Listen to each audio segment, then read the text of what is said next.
कर्णे विशृणुयाम देवाः भद्रं पश्येमाक्षभिर्यजत्राः स्थिरैरङ्गैः तुष्टुवागंसस्तनूभिः दशेम देवहितं यदायुः स्वस्ति न इन्द्रो वृद्धश्रवाः स्वस्ति न पुरुषा विश्ववेदाः स्वस्ति नस्तार्क्ष्यो अरिष्टनेमिः स्वस्ति नो बृहस्पतिर्ददातु ओम शांति शांति शांति हरि ओम श्रीगुरुभ्यो नमः हरि ओम ನಾವು ಮುಂಡಕ ಉಪನಿಷತ್ತಿನ 3ನೇ ಮುಂಡಕದ ಪ್ರಥಮ ಖಂಡದ 9ನೇ ಶ್ಲೋಕವನ್ನ ಅಭ್ಯಾಸ ಮಾಡ್ತಾ ಇದ್ವಿ.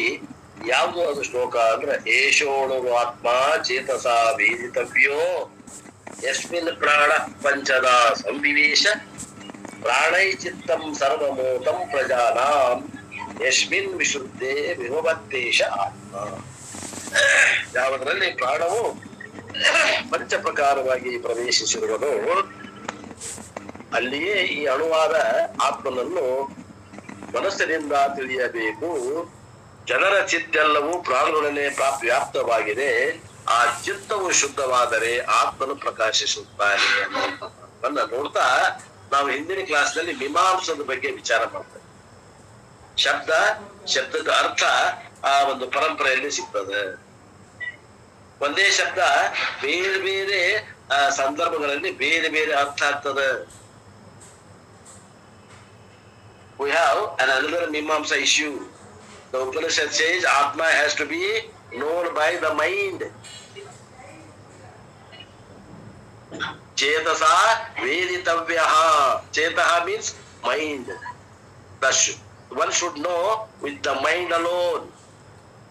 ಇಲ್ರಿ ಮನಸ್ಸು ಅಶುದ್ಧದ, ಬೇರೆ ಏನಾರ ಉಪಯೋಗ ಮಾಡೋಣೇನ್ರಿ? ಯಾವ್ದು ಇಲ್ರಿ ಉಪಕರಣ, ಮನಸ್ಸು ಬಿಟ್ಟು ಬೇರೆ ಯಾವ್ದು ಇಲ್ಲ. ಆ ಮನಸ್ಸಿಗೆ ಗ್ರಹಣ ಆಕತ್ತೇನ್ರಿ? ಆತ್ಮತತ್ವ ಆಗುದಿಲ್ರಿ. ಆಕತ್ತೇನ್ರಿ? ಆಕತಿ. ಅದು ಅಶುದ್ಧ ಇದ್ರೆ ಆಗುದಿಲ್ಲ, ಅದು ಶುದ್ಧ ಇದ್ರೆ ಆಗ್ತದೆ. ಓಹೋ, ಹಂಗ್ರಿ ಶುದ್ಧ ಮಾಡಿ ಆತ್ಮತತ್ವವನ್ನು ತಿಳ್ಕೊಳ್ಳಿಕ್ಕೆ ಉಪಯೋಗ ಮಾಡ್ಬೇಕು ಅಂದಂಗ ಆತ. We will see this in Kenopanishad next. In Kenopanishad it will say ena manasa na manute ena hur manomatam. Atma cannot be known by the mind. ಮನಸ್ಸಿನಿಂದ ಆತ್ಮನನ್ನು ತಿಳಿಲಿಕ್ಕೆ ಆಗುವುದಿಲ್ಲ. But generally we will not see any problem because by the time we go to Kenopanishad Mundaka will be forgotten. ನಾವು ಮುಂಡಕ ಉಪನಿಷತ್ತು ದಾಟಿ ಕೇನೋಪನಿಷತ್ತು ಹೋಗ್ತೀವಿ, ಮುಂದಿನ ಉಪನಿಷತ್. ಅವಾಗ ಮುಂಡಕ ನಮಗೆ ಮರ್ತು ಹೋಗಿರ್ತದೆ. And when we study Mundaka Kenopanishad we don't know. ನಾವು ಯಾವಾಗ ಮುಂಡಕ ಮಾಡಕತ್ತೀವಿ ಉಪನಿಷತ್ತು, ಇದು ಒಳ್ಳೆ ಉಪನಿಷತ್ತು, ನಮಗೆ ಕೇನೋಪನಿಷತ್ ಗೊತ್ತಿಲ್ಲ. ಆದ್ರೆ ಕೇನೋಪನಿಷತ್ತಿಗೆ ಹೋಗ್ತೀವಲ್ಲ ಇದು ಮುಗಿಸಿದ ನಂತರ, ಅವಾಗ ನಮಗ್ ಮುಂಡಕದ ಓದಿದ್ದು ನಾವು ಮರ್ತು ಬಿಡ್ತೇವಿ. Kenopanishad we do not know. Only when you do revision and keep these two statements alongside, you will have problem. ನೋಡ್ರಿ, ಇಲ್ಲಿ ಮನಸ್ಸು ಅಂದ್ರೆ ಚೇತಸ್ ಅಂದ್ರೆ ಮನಸ್ಸು ತಗೋಬೇಕು, ಅಣು ಅಂದ್ರೆ ವ್ಯಾಪಕ ತಗೋಬೇಕು. ಇವೆಲ್ಲವೂ ನಮ್ಗೆ ಹೆಂಗ್ ತಿಳಿತಾವು ಅಂದ್ರೆ ಮೀಮಾಂಸಾ ಶಾಸ್ತ್ರದಿಂದ ತಿಳಿತಾವು ಅನ್ನುವಂಥದ್ದನ್ನ ಮರಿಬಾರದು ಅಂತ. ಅದಕ್ಕೆ ಇನ್ನೊಂದು ಉದಾಹರಣೆ ಕೊಡ್ತಾರೆ. One Upanishad says you cannot know the mind, you cannot know by the mind. Another Upanishad says you can know only through the mind. Upanishad ಹೇಳ್ತಾವ ಆತ್ಮನನ್ನ ಮನುಷ್ಯನಿಂದ ತಿಳಿಯಾಕ ಬರುವುದಿಲ್ಲ. ಇನ್ನೊಂದು ಉಪನಿಷತ್ ಹೇಳ್ತದ ಆತ್ಮನನ್ನ ಮನಸ್ಸಿನಿಂದ ತಿಳಿಯಾಕ ಬರ್ತದ. ಯಾವ್ದು ಕರೆಯದು? ಹಿಂಗಂದ್ರ ತಿಳಿಯಾಕ ಬರುದಿಲ್ಲ ಅಂದ್ರ ಆ ಮನಸ್ಸು ಯಾವ್ದು? ತಿಳಿಯಾಕ ಬರ್ತೈತಿ ಅಂದ್ರೆ ಆ ಮನಸ್ಸು ಯಾವ್ದು ಅಂತ ಕೇಳೋದಕ್ ಬೇಡ. ಅದು ಮೀಮಾಂಸಾ ಗೊತ್ತಾಗತಿ. ಎಂತ ಮನಸ್ಸಿಂದ ತಿಳಿಯಾಕ ಬರೋದಿಲ್ಲ, ಎಂತ ಮನಸ್ಸಿಂದ ತಿಳಿಯಾಕ ಬರ್ತೈತಿ ಅನ್ನೋದು ಹೇಳ್ತಾರ ಅವರು. ಏನ್ರಿ ನಿಮ್ ಉಪನಿಷತ್ ಬರೇ ಒಂದಕ್ಕೊಂದು ತದ್ ವಿರುದ್ಧ ಮಾತನ್ನ ಹೇಳ್ತೈತಲ್ಲ. ತಪ್ಪನ್ನ ಅಲ್ಲಿ ಹುಡುಕ್ಬೇಕು, ತಪ್ಪನ್ನ ನಮ್ಮಲ್ಲಿ ಹುಡುಕ್ಬೇಕು. ತಪ್ಪನ್ನ ನಾವು ಅಲ್ಲಿ ಹುಡುಕಿದ್ವಿ ಅಂದ್ರೆ ನಾವು ಉದ್ಧಾರ ಆಗುದು. ತಪ್ಪನ್ನು ನಮ್ಮಲ್ಲಿ ಹುಡುಕಾಡಿದ್ವಿ, ಅದು ಶುದ್ಧ ಅದ, ಅದು ಭಗವಂತನ ಮಾಡಿ ಅದ, ಅದು ಅಪೌರುಷೇಯ ಅದ, ಅದು ಮನುಷ್ಯನ ಬುದ್ಧಿಯಿಂದ ಬಂದಂತದ್ದು ಅಲ್ಲ. ವೇದ ಅದು ಪರಮಾತ್ಮನ ವಾಣಿ ಅದ. ಅದ್ರ ಬಗ್ಗೆ ನಮ್ಗೆ ಅಪಾರವಾದ ಗೌರವ ಇರಬೇಕು. ಅದು ಪ್ರಮಾಣ ಅಂದ್ರೆ ಪ್ರಮಾಣವೇ.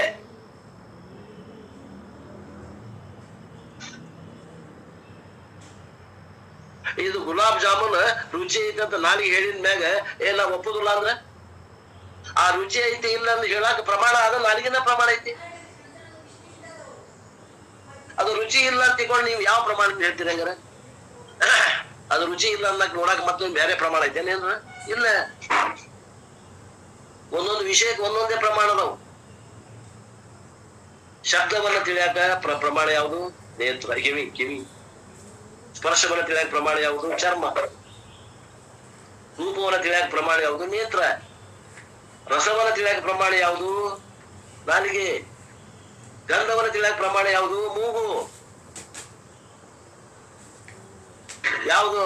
ಅಶಬ್ದಂ, ಅಸ್ಪರ್ಶಂ, ಅರೂಪಂ, ಅರಸಂ, ಅಗಂಧಂ ಐತಿ. ಅದು ತಿಳಿಯಾಕ ಪ್ರಮಾಣ ಯಾವುದು? ಯಾವ್ದ್ರಿ ಪ್ರಮಾಣ? ಯಾವ್ದ್ರಿ ಪ್ರಮಾಣ? ಶುದ್ಧ ಮನಸ್ಸು. ವೇದವೇ ಪ್ರಮಾಣ ಕೇಳರ್ಗೆ. ಆ ಮನಸ್ಸು ಎಂತಾದಿರ್ಬೇಕು? ಇವ್ರು ಹೇಳ್ದಂಗ ಶುದ್ಧ ಮನಸ್ಸಿರಲಿ. ಶುದ್ಧ ಮನಸ್ಸಂದ್ರೆ ಎಂತಾದು? ತಮೋಗುಣ, ರಜೋಗುಣ ರಹಿತವಾದಂತದ್ದು ಕೇವಲ ಸಾತ್ವಿಕ ಮನಸ್ಸಿರ್ಬೇಕು. ಆಮೇಲೆ ಸಂಸ್ಕಾರ ಹೆಂಗಿರ್ಬೇಕು? ಶ್ರವಣ, ಮನನ, ನಿಧಿಧ್ಯಾಸನ ಸಂಸ್ಕಾರ ಇರ್ಬೇಕು. ಅದಕ್ಕೆ ಏನಂತಾರ? ಸುಸಂಸ್ಕೃತ ಮನಃ. ಸುಸಂಸ್ಕೃತ ಮನಸ್ಸಿದ್ರೆ ಆತ್ಮತತ್ವ ತಿಳಿತದ. ಆ ಸಂಸ್ಕಾರ ಇಲ್ಲದ ಮನಸ್ಸಿಗೆ ಆತ್ಮತತ್ವ ತಿಳಿಯಾಕ ಬರುವುದಿಲ್ಲ. ಇಷ್ಟೆಲ್ಲ ಈಗ ಮೀಮಾಂಸ ಐತೇನ್ರಿ? ಹೌದ್ರಿ, ಇಷ್ಟೆಲ್ಲ ಆಯ್ತು.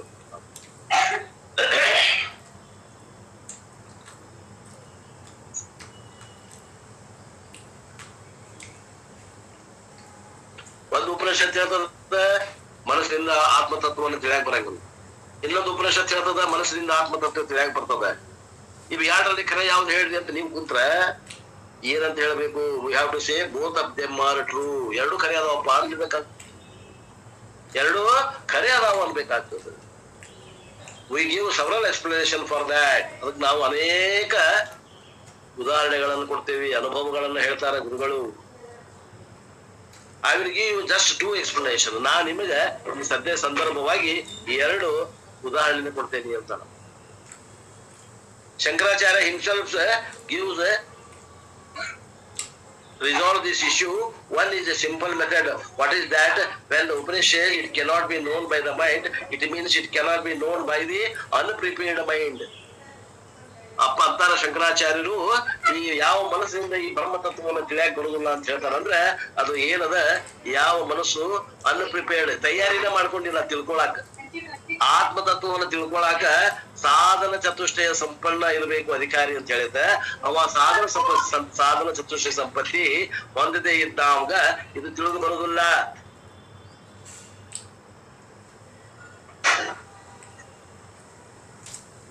ಮತ್ತೆ ಯಾರಿಗೆ ತಿಳಿದು ಬರ್ತದ? ಯಾವ ಸಾಧನ ಚತುಷ್ಟ ಸಂಪತ್ತ ಅಧಿಕಾರಿ ಅದಾನ, ಸಂಪನ್ನ ಅಧಿಕಾರಿ ಅದಾನ, ಅವನು ತಿಳಿದು ಬರ್ತದ. Therefore, very fact that we do not understand indicates our mind is unprepared. ಯಾರಿಗಾರ ಈ ತತ್ವ ನಮ್ಗೆ ತಿಳಿವಾಲ್ದ್ರಿ ಅಂದ್ರ ಇಲ್ರಿ, ತಿಳಿದಂಗ ಆಗ್ತದ. ಮತ್ತ ನಾವು ನಿಮ್ದು ಪ್ರವಚನ ಮುಗೀತಂದ್ರ ಮತ್ತ ನಮ್ಗೆ ತಿಳಿಲಾರ್ದಂಗ ಆಗ್ತದ. ಗಟ್ಟಿಯಾಗಿ ನಿಲ್ಲಬಾರ್ದು ಅಂತೇವಿ ಅಂದ್ರ ಹಂಗಾರೆ ನಮ್ಮ ಅಂತಃಕರಣದಲ್ಲಿ ಏನೋ ದೋಷ ಅದ ಅಂತ ತಿಳ್ಕೊಳ್ರಿ. ಆ ದೋಷವನ್ನ ಕಳಿಲಿಕ್ಕೆ ಪ್ರಯತ್ನ ಮಾಡಬೇಕು. I am joking. ಅವ್ರ ಅಂತಾರ ಅಪ್ಪೋರು, ನೀವೆಲ್ಲ ಜ್ಞಾನಿಗಳಿದ್ದೀರಿ, ನಿಮ್ಗೆಲ್ಲ ಅರ್ಥ ಆಗಾಗತ್ತದ, ನಾನು ಬೇರೆಯವ್ರ ಸುದ್ದಿ ಹೇಳಾಗತ್ತೇನಿ ಅಂತಾರು. ಅಲ್ಲಿ ಬೇರೆ ಊರಾಗ ಪ್ರವಚನಕ್ಕೆ ಹೋಗಿದ್ದೆ, ಅಲ್ಲೆಲ್ಲ ದಾಟರಿದ್ರು, ಅವ್ರಿಗೆ ತಿಳಿದಿದ್ದಿಲ್ಲ. ನೀವೆಲ್ಲ ಪ್ರಾಜ್ಞರಿದ್ದೀರಿ, ನಿಮ್ಗೆಲ್ಲ ತಿಳಿತದ. ನಾನ್ ಜೋಕ್ ಮಾಡಾಕತ್ತೇನಪ್ಪ. I know you all understand. ನೀವೆಲ್ಲ ತಿಳಿತದ. So the unprepared mind cannot know. What is the example? I am the example. Another interpretation is what? Brahman can be known by the prepared mind. Every acharya in our tradition is an example. ಯಾರು ಇದಕ್ಕ ನಮಗ ದೃಷ್ಟಾಂತ? ಯಾರು?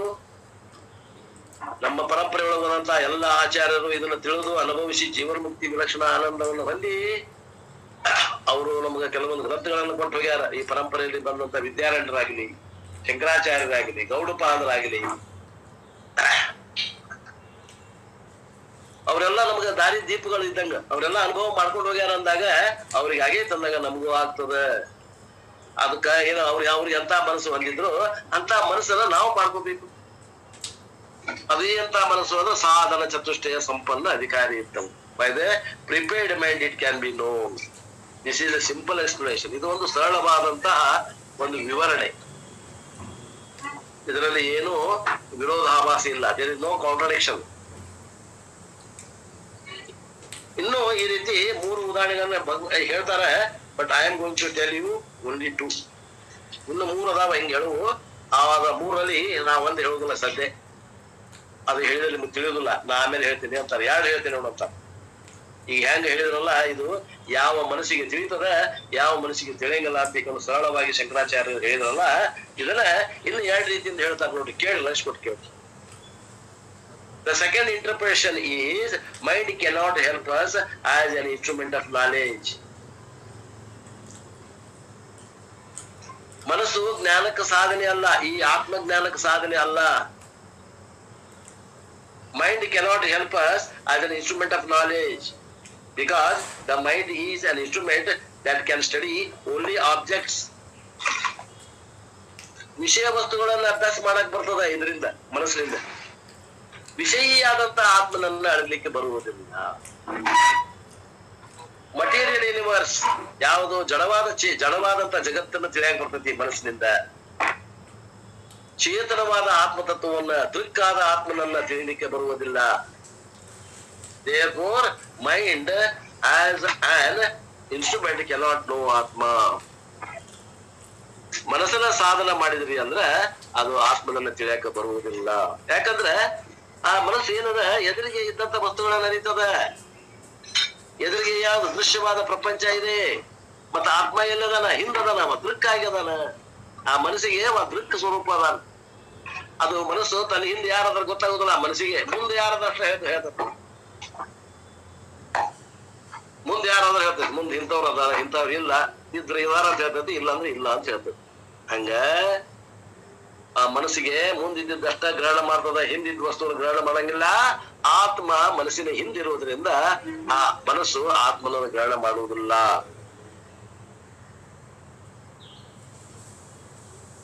ಹಾಗಾದರೆ ಏನನ್ನು ಬಳಸಿ ನಾವು ಆತ್ಮಜ್ಞಾನವನ್ನ ಮಾಡ್ಕೋಬೇಕು ಅಂದ್ರೆ, ಶಾಸ್ತ್ರ ಪ್ರಮಾಣವನ್ನು ಉಪಯೋಗ ಮಾಡಿ ಗುರು ಶಾಸ್ತ್ರ ಉಪದೇಶದಿಂದ ಅದನ್ನ ಪ್ರಮಾಣ ಅಂತ ತಿಳ್ಕೊಂಡು ಆ ಪ್ರಮಾಣದಿಂದ ನಾವು ಆ ಮನಸ್ಸಿನ ಸಹಾಯಕ ತಗೋಬೇಕು. ಅವನು ಗುರುಶಾಸ್ತ್ರ ಪ್ರಮಾಣಕ್ಕೆ ಒಂದೇ ಸ್ಥಾನ ಕೊಡಬೇಕು, ಮನಸ್ಸಿಗೆ 2ನೇ ಸ್ಥಾನ ಕೊಡಬೇಕು, ಆ ಮನಸ್ಸಿಗೆ ಸಂಸ್ಕಾರ ಕೊಡಬೇಕು, ಅದರಲ್ಲಿ ಇದ್ದಂತಹ ದೋಷಗಳನ್ನು ಕಳಿಬೇಕು. ಅವಾಗ ಇವೆರಡು ಮಿಶ್ರ ಆದ್ವಂದ್ರ ಅವಾಗ ಆತ್ಮತತ್ವವನ್ನ ದೃಕ್ಕಾಗಿ ತಿಳಿಯಾಕ ಬರ್ತದ.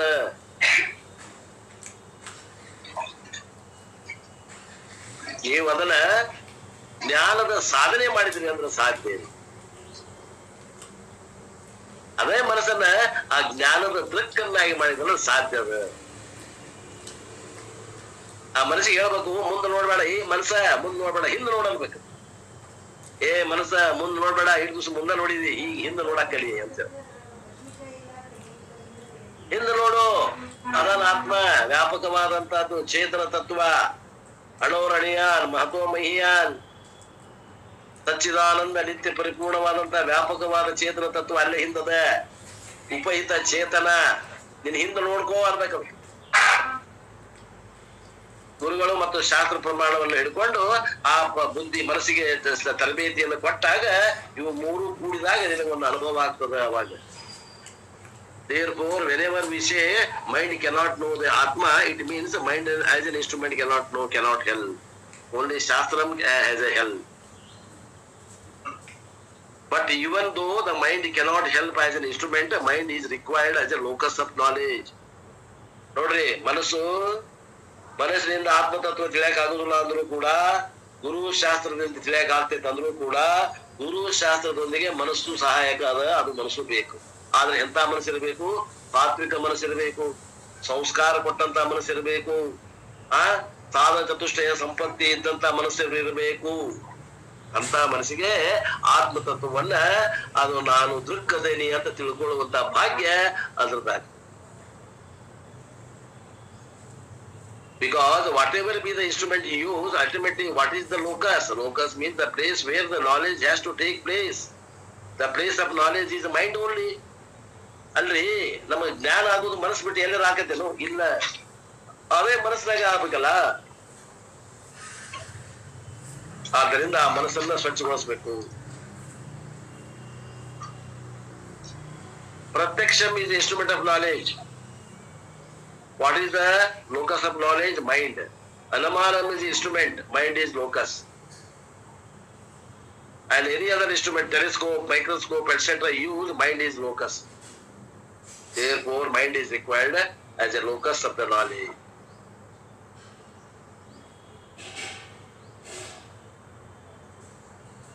Thus, every knowledge, including Aham Brahmasmi, has to take place where?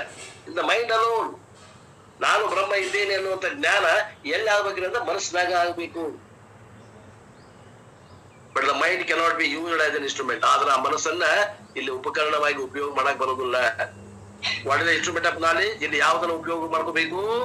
The teaching of the ಶಾಸ್ತ್ರ alone will help gaining aham brahmasmi knowledge. ಶಾಸ್ತ್ರ ಏನು ತಿಳಿಸಿಕೊಡ್ತದ, ಗುರು ಏನ್ ತಿಳಿಸಿಕೊಡ್ತಾನ, ಆ ದಾರಿಯಲ್ಲಿ ಹೋದಾಗ ಮಾತ್ರ ಈ ಸುಸಂಸ್ಕೃತವಾದ ಮನಸ್ಸಿನಿಂದ ಆತ್ಮತತ್ವವನ್ನು ತಿಳಿಲಿಕ್ಕೆ ಬರ್ತದೆ. The mind also is required to know the Brahman. ಬ್ರಹ್ಮ ತತ್ವವನ್ನು ತಿಳಿಬೇಕಾದ್ರೆ ಮನಸ್ಸು ಬೇಕು. ಮತ್ತೆ ಮನಸ್ಸನ್ನು ತೆಗೆದು ಉಪಯೋಗ ಇಲ್ಲ ಅಂತ ನಾವು ಅದನ್ನ ಬಿಡಾಕ್ ಬರುವುದಿಲ್ಲ. ಏವ ಮನುಷ್ಯಾಣ ಕಾರಣಂ ಬಂಧ ಮೋಕ್ಷಯೋರು. ಬಂಧನಕ್ಕೂ ಮನಸ್ಸ ಕಾರಣ ಆಗ್ಯದ, ಮೋಕ್ಷಕ್ಕೂ ಮನಸ್ಸ ಕಾರಣ ಆಗ್ಯದ. Where you should know the Brahman, ಎಲ್ಲಿ ತಿಳಿಬೇಕು ಅಂದ್ರೆ ಮನಸ್ಸಾಗ ತಿಳಿಬೇಕು ಅಂದ್ರು. They say even through Brahman is all pervading. Brahman as a conscience is available only in your body. ಆ ಬ್ರಹ್ಮ ತತ್ವ ಎಲ್ಲ ಕಡೆ ವ್ಯಾಪಕವಾಗಿ ಇದ್ರೂನು ಅದು ಪ್ರಕಟ ಆಗೋದು ಎಲ್ಲಿ ಅಂದ್ರೆ ನಿಮ್ಮ ಶರೀರದಲ್ಲಿ ಪ್ರಕಟ ಆಗ್ತದೆ.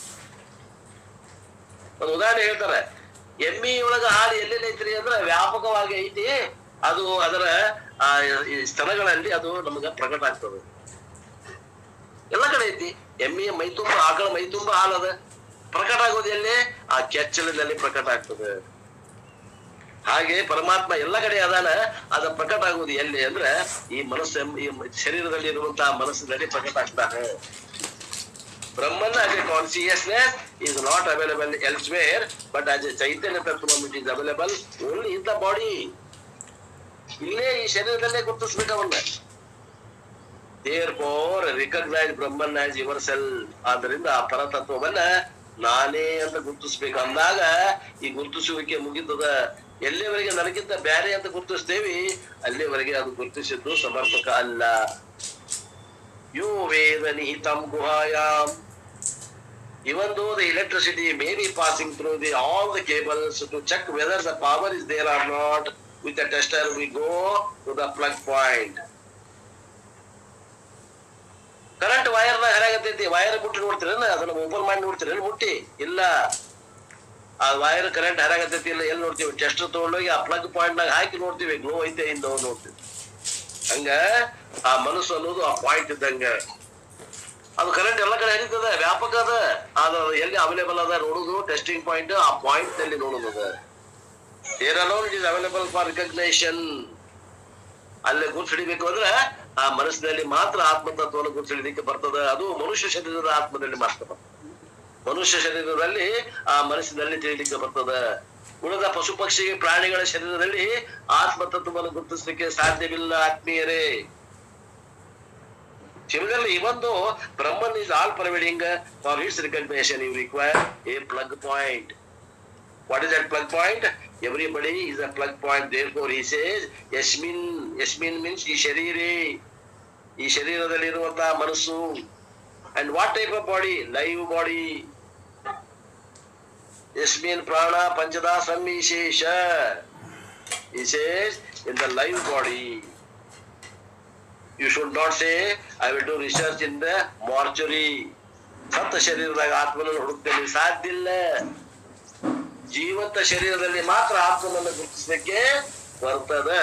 Provided you should have teaching from Guru and Shastra and a very cultured mind.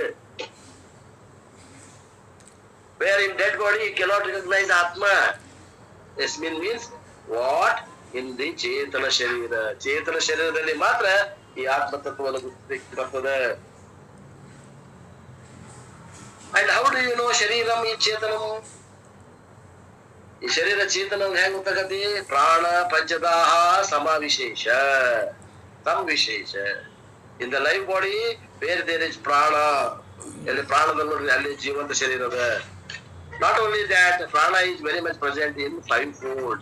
ಪ್ರಾಣ ಈ ಶರೀರದಲ್ಲಿ 5 ರೀತಿಯಿಂದ ಅದ.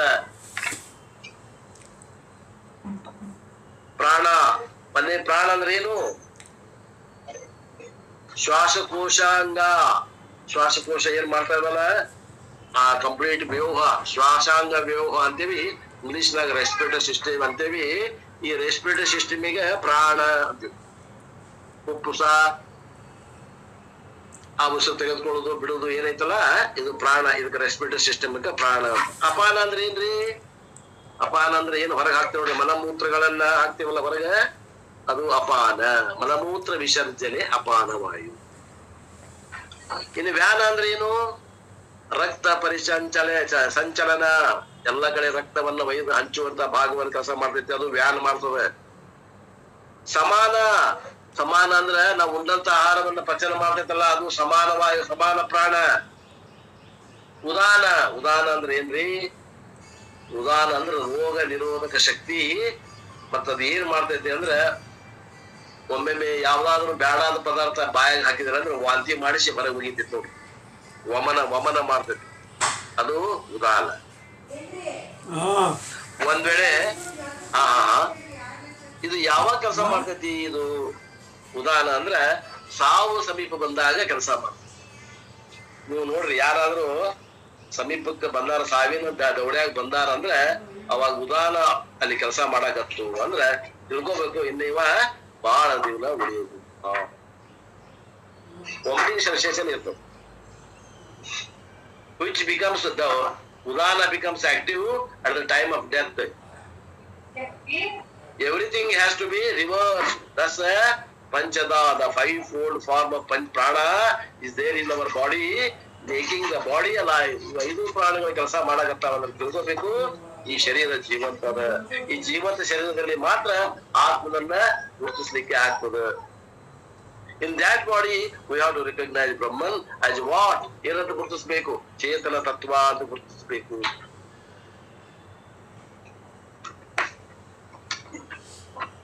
Then the next question is, okay, Brahman is there in Chaitanyam as the body, in which particular part of the body? In the hands, in leg, nose, tongue, where? ಎಲ್ಲದನ್ರಿ? ಭಗವಂತ ಈ ಶರೀರದಾಗ ಅದಾನಂದ್ರಿ, ಚೇತನ ಭಾಗ ಅದಾನಂದ್ರಿ. ಏನು ಕಾಲಾಗ ಅದಾನು, ಕೈಯಾಗ ಅದಾನು, ಮೂಗ್ನಾಗ ಅದಾನು, ದಾರಿಯಾಗ ಅದಾನು, ಎಲ್ಲದಾನು?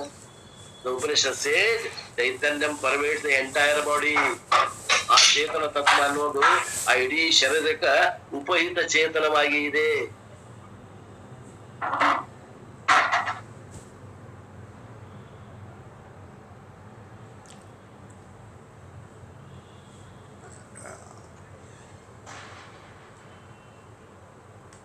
ಉಪಹಿತ ಮತ್ತು ವಿಶಿಷ್ಟ ಚೇತನ ಎಲ್ಲರಿಗೂ ಗೊತ್ತಾಗೈತೆ ಅಂದ್ರೆ ಅರ್ಥ. ಉಪಹಿತ ಚೇತನ ಅಂದ್ರೆ ಏನು, ವಿಶಿಷ್ಟ ಚೇತನ ಅಂದ್ರೆ ಗೊತ್ತಾಗೈತೆ ಡಿಫರೆನ್ಸ್? ಗೊತ್ತಿಲ್ರಿ. ಗೊತ್ತಿಲ್ರಿ? ಅಷ್ಟ ಅರ್ಥ ಇಲ್ರಿ. ಕಠಿಣ ಅದ ತಿಳ್ಕೊಳ್ಳೋದು. ಹೇಳ್ತೇನೆ ಕೇಳಿ.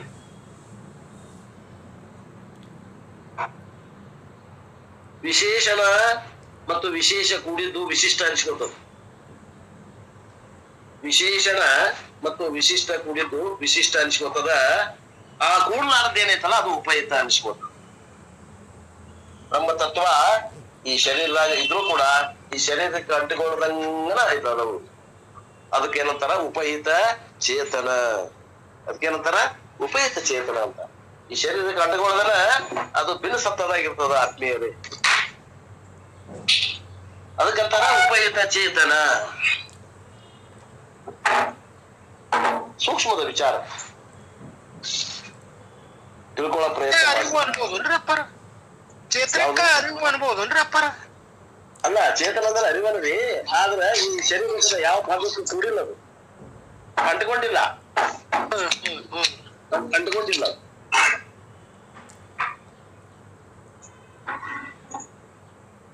ಅದಕ್ಕೆ ಉಪಯುಕ್ತ ಅಂತಾರ. ಅಂಟ್ಕೊಂಡಿದ್ದಕ್ಕ ವಿಶಿಷ್ಟ ಅಂತಾರ, ಅಂಟ್ಕೊಳ್ಳಾರ್ದಕ್ಕ ಉಪಯುಕ್ತ ಅಂತ.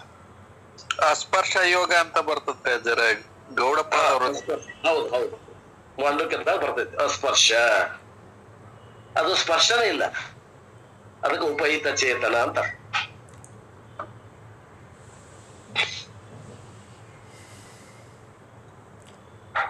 The Upanishad says Chaitanyam pervades the entire body. Sarvam Chittam Prajanam Otam. Sarvam Chittam means the entire mind. The mind pervades the entire body. ಶರೀರ ಮನಸ್ಸು ಎಲ್ಲದ, ಮನಸ್ಸು ಇಡೀ ಪೂರ್ಣ ಶರೀರದಾಗ ಅದ. The entire mind is Otam means what? It pervaded, it enhance.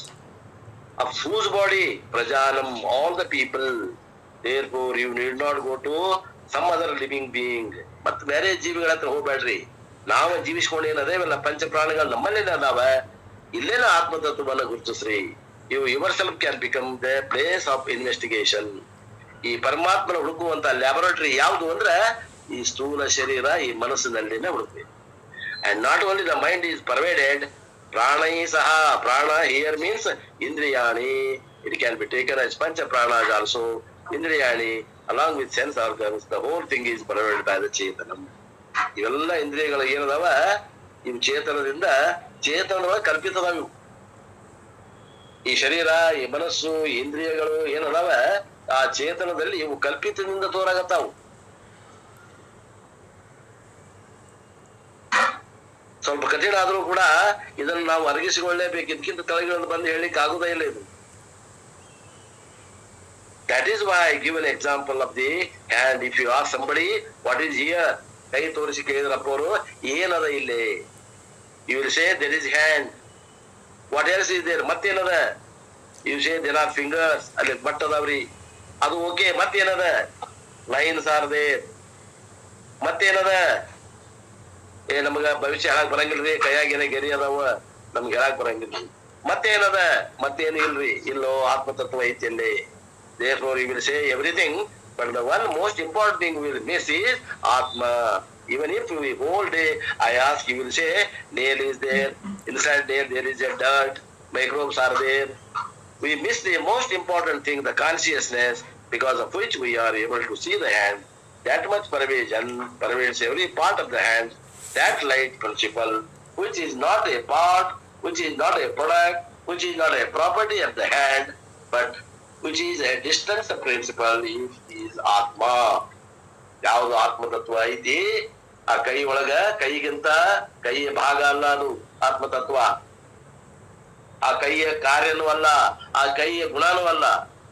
ಆದ್ರ ಅದು ಒಂದು ಸ್ವತಂತ್ರವಾದ ತತ್ವ ಐತಿ, ಅದು ಆತ್ಮತತ್ವ. ಅದು ಅಲ್ಲೇ ಅದ, ಅದನ್ನು ನಾವು ಗುರುತಿಸುವುದಿಲ್ಲ. ಆ ಗುರುತಿಸುವಂತ ಸಂಸ್ಕಾರವುಳ್ಳಂತ ಮನಸ್ಸಿರ್ಬೇಕು. ಗುರು ಹೇಳ್ಕೊಟ್ಟಂಗ ನಮ್ಮ ವೃತ್ತಿ ಆಗ್ತಿರ್ಬೇಕು. ಆ ಹೇಳುವತ್ನಾಗ ಆಗ್ಬೇಕದು. ನಾ ಮನೆಗೆ ಹೋಗಿ ಮಾತು ನೋಡ್ತೇನ್ರಿ ಆಗುದಿಲ್ಲ. ಆ ಹೇಳುವತ್ನಾಗ ವೃತ್ತಿ ಅಲ್ಲಿಗೆ ಹೋಗ್ಬೇಕು. ಆ ಗುರು ಯಾವ ವೃತ್ತಿ ಎಲ್ಲಿಗೆ ಕರ್ಕೊಂಡು ಹೊಂಟಾನ, ಆ ವೃತ್ತಿಗೆ ನಾವು ನಮ್ಮ ವೃತ್ತಿಗೆ ಬೆನ್ನ ಹತ್ತಿ ಹೋಗ್ಬೇಕದು. ಅಂದ್ರೆ ಆ ವೃತ್ತಿ ಎಲ್ಲಿ ನಿಲ್ತದ ಅಲ್ಲಿ ನಮ್ದು ವೃತ್ತಿ ಹೋಗಿ ನಿಲ್ತಂದ್ರೆ ಆ ಪರತತ್ವವನ್ನ ಗುರುತಿಸ್ಲಿಕ್ಕೆ ಆಗ್ತದೆ. Similarly, all the scientists study the body and they came up with they come up with all kind of economical, anatomical items. Vedanta says the most important thing, watch, which is no instrument can see, but which makes the body alive, is the Chaitanyam. Otam Prajanam. What is the difference between the Chaitanyam and the body? Body is a variable part, Chaitanyam is a not variable part. ಅದು ಚೇತನ ಅನ್ನುವಂಥದ್ದು ಅದು ಬದಲಾವಣೆ ಆಗದೇ ಇರುವಂತ ತತ್ವ. ಈ ಶರೀರ ಅನ್ನುವಂಥದ್ದು ಬದಲಾವಣೆ ಆಗುವಂತ ತತ್ವ. Thus we are a mixture of variable body and non-variable consciousness. ಆದ್ದರಿಂದ ನಾನು ಅನ್ನುವಂಥದ್ದು ಏನದ ನಮ್ಮ ವ್ಯವಹಾರದಲ್ಲಿ ಬರೋದ, ಇದು ಮಿಕ್ಸರ್ ಅದ. ಯಾವುದು? ಬದಲಾವಣೆ ಆಗುವ ಶರೀರ ಮನಸ್ಸುಗಳು ಮತ್ತು ಬದಲಾವಣೆ ಆಗದ ಆತ್ಮತತ್ವದ ಒಂದು ಮಿಶ್ರಣ. What is our aim? ನಮ್ಮ ಗುರಿ ಏನು ಅಂದ್ರೆ turn our attention from variable to non variable.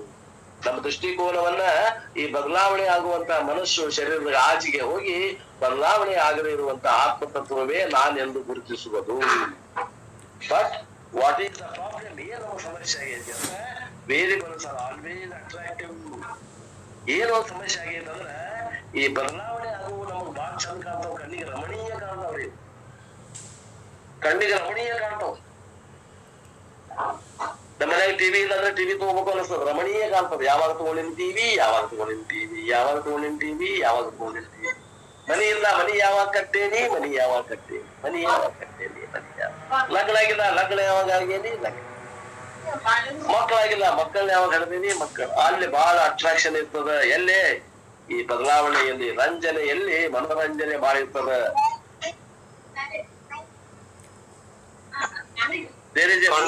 ರಮಣೀಯವಿದೆಲ್ಲ, ಉಂಡಾಕ್ಷಣ ವಿರಸವಿದಂತೆಲ್ಲ. There is variety, there is movement, so always we are distracted by variable component.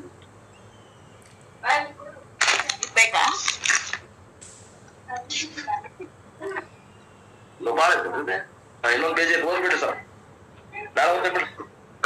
In the movie also there are two things in front of you. See, when you ಸಿನಿಮಾಕ್ ಹೋಗ್ರಿ, ಈಗ ಹೋಗ್ಬೇಡ್ರೆ, ಹೋಗಿ ಮತ್ತೆ ತಿಳ್ಕೊಡ್ರಿ. ಮತ್ ಈಗ ಹೋಗೋದಿಲ್ಲ, ಮತ್ mat ಗಿಟ್ಟಿ ಐತಲ್ಲ ಅಂದ್ರೆ ಇವಾಗ ಸಿನಿಮಾಕ್ ಹೋಗ್ರಿ ಅಂದ್ರೆ ಸಿನಿಮಾಕ್ ಹೋಗಿ ಅವತ್ತು ತಿಳ್ಕೊಡ್ರಿ. ಈಗ ನಿಮ್ ಮುಂದೆ 2 ವಸ್ತು ಅದಾವ. ಏನವು? ಅಲ್ಲಿ ಬದಲಾವಣೆ ಆಗುವಂತ ಆಗಲೇ ಇರುವಂತಹದ್ದು ಒಂದು ಸ್ಕ್ರೀನ್ ಅದ, ಬಿಳೆ ಸ್ಕ್ರೀನ್ ಕಾಣ್ತದೆ. ಆ ಸ್ಕ್ರೀನ್ ಮುಂದೆ ನೀವೆಲ್ಲ ಕುಂತೀರಿ. ಆ ಸಿನಿಮಾ ಮುಗಿಯೋ ಮಟನು ಕುಂತೀರಿ ನೀವು. ಅದ್ರ ಮುಂದೆ, ಆ ಪರದೆ ಮುಂದೆ ಕುಂತೀರಿ ನೀವು. The screen is also in front and over the screen only imaginary characters are moving. ಒಳಗ್ ದೀಪ ಹಾರಿಸಿ, ಲೈಟ್ ಎಲ್ಲ ಹಾರಿಸಿ, ನಿಮ್ಗೆ ಒಳಗ್ ಪ್ರೊಜೆಕ್ಟರ್ ಚಾಲು ಮಾಡಿದ ಅಂದ್ರ ಆ ಪರದೆ ಮ್ಯಾಗ ಚಿತ್ರಗಳು ಮೂಡ್ತಾವಲ್ಲ, ಅವೆಲ್ಲ ಕಲ್ಪಿತ ಚಿತ್ರಗಳು ಮೂಡ್ತಾವ. Even though both are there, always we are characterized by the movie and the events and the plot, not that. ಅಲ್ಲಿ ನಾವು ಚಿತ್ರವನ್ನು ನೋಡುವಂತಾಗ ಅಲ್ಲಿ ನಾವು ಆ ಪರದೆಯನ್ನ ನೋಡಾಕತ್ತೇವೋ ಇನ್ನು ಬೇರೆ ಏನ್ ನೋಡಾಕತ್ತೇವಿ ಅಂದ್ರೆ ಪರದೆನ ನೋಡಾಕತ್ತೇವಿ, ಆದ್ರ ಪರದೆ ನೋಡಾಕತ್ತೇವ ಅಂತ ಅನ್ಸುದಿಲ್ಲ. ಆ ಚಿತ್ರದಾಗ ಇದ್ದಂತ ಹೀರೋಯಿನ್ಗಳ ಅಭಿಮಾನವನ್ನು ನಾವು ಕತ್ತೇವಿ. ಹಿಂಗಾಗೈತೆ ನಮ್ಮ ಜೀವನ. Dayananda Swamiji beautifully says, it is called a movie because ಮೂವತಿ ಇತಿ ಮೂವಿ. ಅದು ಚಲನಶೀಲ ಇರೋದ್ರಿಂದ ಅದಕ್ಕೆ ಚಲನಚಿತ್ರ ಅಂತಾರೆ. ಇಟ್ ಮೂವ್ಸ್ ಯು, ಅದು ನಿಮ್ಮನ್ನ ಕರ್ಕೊಂಡು ಹೋಗ್ತದೆ, ಎಲ್ಲೇ ಒಂದು ಹೋಗಿ ಕರ್ಕೊಂಡು ಹೋಗ್ತದೆ. But there are something else. We always miss that. The movie is ಮಿಥ್ಯಾ, it is really non existence. ಅಲ್ಲಿ ಚಿತ್ರ ಇಲ್ಲ. ಆ ಇಲ್ಲದೆ ತೋರುವಂತದ್ದು ಪ್ರತೀತಿ ಮಾತ್ರ. We are affected by the non existent movie, but the only existence screen we lose the sight of. ಅಲ್ಲಿ ಏನೈತಿ ಅಂದ್ರ ಆ ಸ್ಕ್ರೀನ್ ಮಾತ್ರ ಐತಿ, ಆ ಪರದೆ ಮಾತ್ರ ಐತಿ. ಆ ಪರದೆ ಇದ್ದದನ್ನ ಬಿಡ್ತೇವಿ, ಆ ಇದ್ದದ ಚಿತ್ರವನ್ನು ನೋಡಿ ಆಮೇಲೆ ಚಪ್ಪಾಳೆ ಬಿಡ್ತೇವಿ. ಆನಂದ ಆದಾಗ ಒಮ್ಮೆ ಅಳ್ತೇವಿ, ದುಃಖ ಆದಾಗ. ವೇದಾಂತ ಸೇಜ್ ಬ್ರಹ್ಮನನು, ಈ ವೇದಾಂತ ಹೇಳ್ತದ ಬ್ರಹ್ಮ ಪರಮಾತ್ಮ ಅನ್ನುವಂತಾವ ಆ ಪರದೆ ಇದ್ದಂಗ ನಾನು. ಜಗತ್ ಅನ್ನುವಂತದ್ದು ಆ ಚಲನಚಿತ್ರ ಇದ್ದಂಗ ಐತಿ. ಚಲನಚಿತ್ರ ನಿಜವಾಗಿ ಹೆಂಗಿಲ್ಲ ಹಂಗ ಈ ಜಗತ್ತು ನಿಜವಾಗಿ ಇಲ್ಲ. ಆದ್ರ ಆ ಸ್ಕ್ರೀನ್ ಎಲ್ಲೈತಿ, ಅದು ಅಲ್ಲೇ ಐತಿ. ನೀನ್ ನೋಡಾಕತ್ತೀನಿ, ಆದ್ರೂ ಅದನ್ನ ನೋಡಿಲ್ಲ ಅನ್ನಕತ್ತೀನಿ. ನೀ ಅದನ್ನ ನೋಡೇ ಆ ಚಲನಚಿತ್ರವನ್ನು ನೋಡಾಕತ್ತೀನಿ. ನೀ ಚಲನಚಿತ್ರ ನೋಡ್ಬೇಕಾದಾಗ ಅಲ್ಲಿ ಪರದೆ ಇಲ್ಲ ಅಂದ್ರೆ ಚಿತ್ರ ಕಾಣದೇ ಇಲ್ಲ. ನೀನು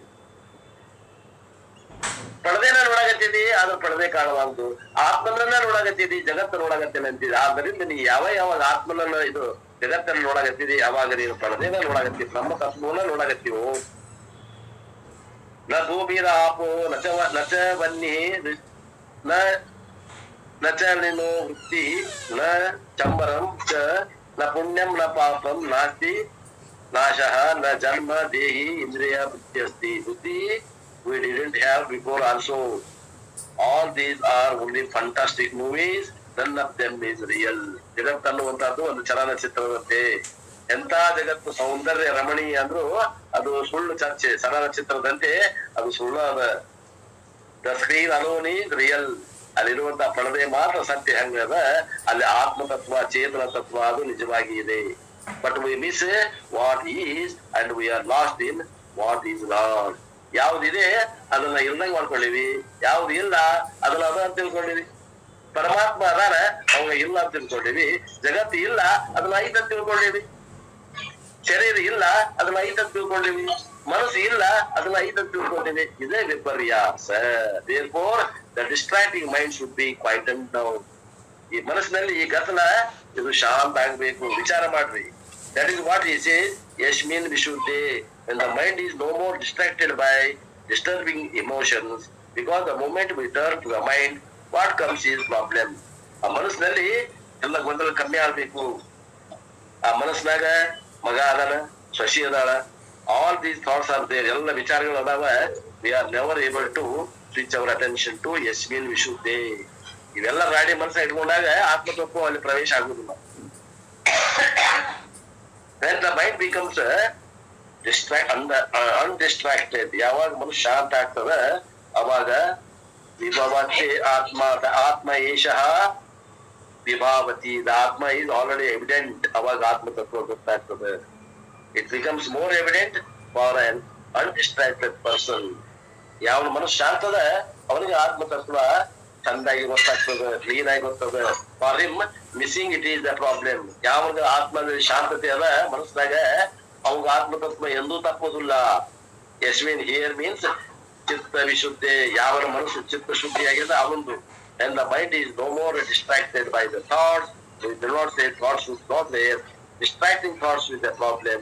Vishuddha Esha Atma Vibhayati. This Atma becomes very, very evident. ಈ ಆತ್ಮ ತತ್ವ ಆ ಮನಸ್ಸಿನಲ್ಲಿ ಇದ್ದಂತ ಕರ್ಮಗಳು ಹೋದ್ ಬಂದ್ರೆ ಅವಾಗ ಇದು ನಿಜವಾಗಿ ತೋರ್ಸೋದ ಹೇಳ್ತಾ ಇದ್ದಾರೆ. ಇಲ್ಲಿಗೆ ಈ ಮಂತ್ರದ ಅರ್ಥ ಇಲ್ಲಿಗೆ ಮುಗಿತು. ಮುಂದ ಇನ್ನು ಕೊನೆಯ ಮಂತ್ರದ ಆ ಮಂತ್ರವನ್ನು ಮತ್ತೆ ನಾಳೆಗೆ ನೋಡುವ ಜೊತೆಗೆ ಎಂ ಲೋಕೆ ಮನಸ ಅನ್ನುವಂತ ಮಂತ್ರದ ಆ ಮಂತ್ರದ ಅರ್ಥವನ್ನ ಮತ್ತೆ ನಾಳೆಗೆ ನೋಡುವ ಅನ್ನುವಲ್ಲಿಗೆ ಇವತ್ತನೇ ಈ ವಾಸ್ತುತ್ವ ಸೇವೆಯನ್ನ ಗುರುಪಾದಕ್ಕೆ ಸಲ್ಲಿಸಿ ನನ್ನ ವಾಣಿಗೆ ಶ್ರೀರಾಮ್.